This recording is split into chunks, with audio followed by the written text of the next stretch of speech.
I really don't have any prepared remarks, but I want to thank you from the bottom of my heart for supporting my race this November.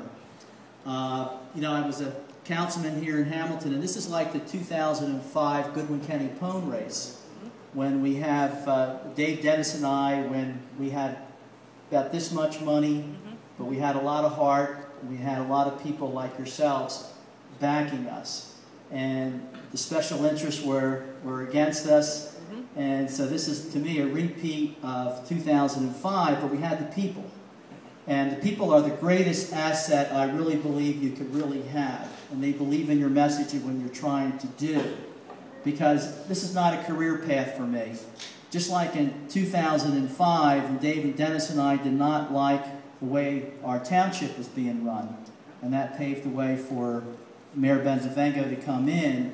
I don't like the way our state's being run. Like the same way it's being roughshotted. And when you look at the economy today, and New Jersey's jobless rate went up again. And coming from the business world gives a little bit different perspectives for me, because I view it where it's going to be the private sector that has to get our nation and the state of New Jersey out of this mess. It's not the public sector, it's the private sector. The private sector has to get going. New Jersey, I met with some folks this morning, and we were talking, and I told them, I said, the issue is here is that business don't want to locate in New Jersey. And New Jersey has tremendous valuable resources. We're between New York and Philadelphia. We have 127 miles of shoreline. We have roads that go north and south, east and west.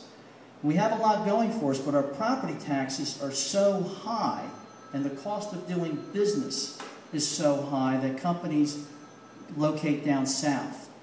We have to have companies move into New Jersey. We have to cut regulation.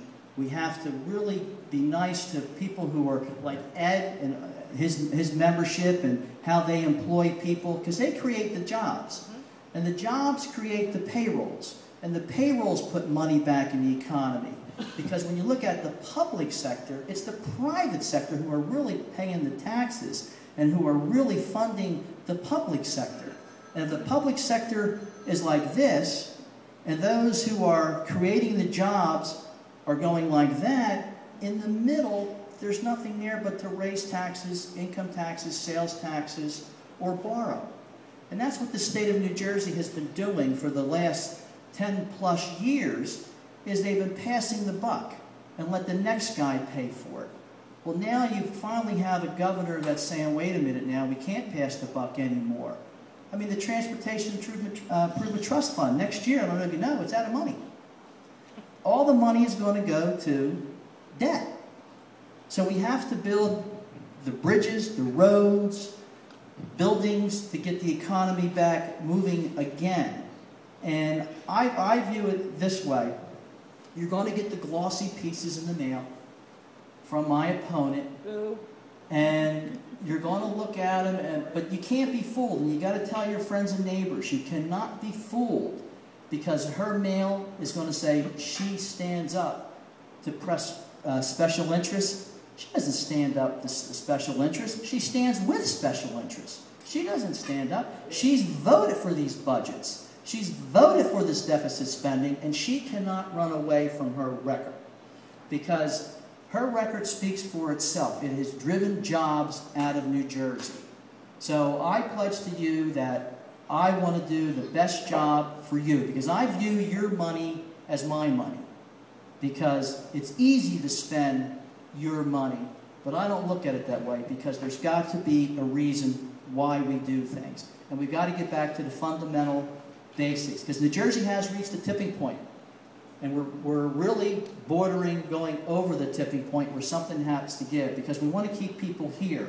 And if you look at the family structure, just on the family structure, how many grandparents have left the state? How many aunts and uncles have left the state? Because they can't afford it here, and they move down south. And they move down south, and the South is getting our dollars, not New Jersey. So when you look at the families, if New Jersey was affordable, then the grandparents stay here, the aunts and uncles stay here, and the family structure survives. So there's a breakdown in the family structure. So I really want to do the best job I can. It's not a career path for me. We have a tremendous opportunity where we can be part of history, and we really can be change, and we can make change happen. But we have to work together. There's going to be a lot of stones in the shoes and bumps in the road to straighten this out, because to straighten it out, this didn't happen overnight, and it's not going to correct itself overnight. But there is hope. We have strong leadership now. We have commitment now to move forward and make New Jersey a better place to live. And I can pledge to you that I'm going to do my very best to do that. And thank you very much for coming tonight. I appreciate it all. And thanks, Ed, for doing this for me. A guy that was very instrumental on my 2005 campaign and also my 2009 council campaigns, Mayor John Benzavengo.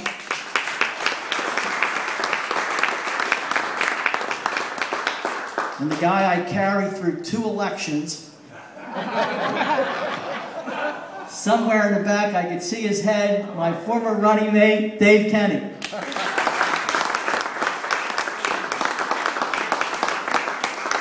And I see school board member Bill Harvey's here. And freeholder candidate Russ Watanko. Is Jimmy still here?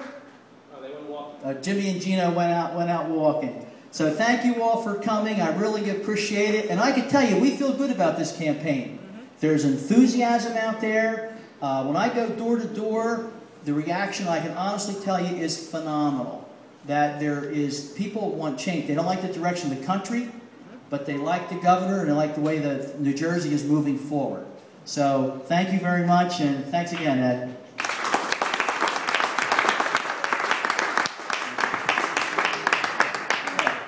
I'd like to add something to that. I want to thank you all for coming very much, particularly my colleagues from the Fuel Merchants Association, my colleagues from the New Jersey Army State Guard and Naval State Guard, my friends from the Chamber of Commerce. Yeah, I really appreciate, I don't have the talent that a good politician has for recognizing every name and calling them, but I want you to know I really appreciate you being here. And also just a word from our sponsor.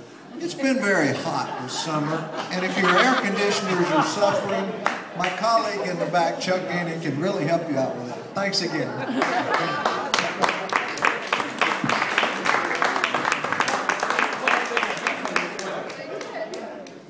What happened to fuel oil?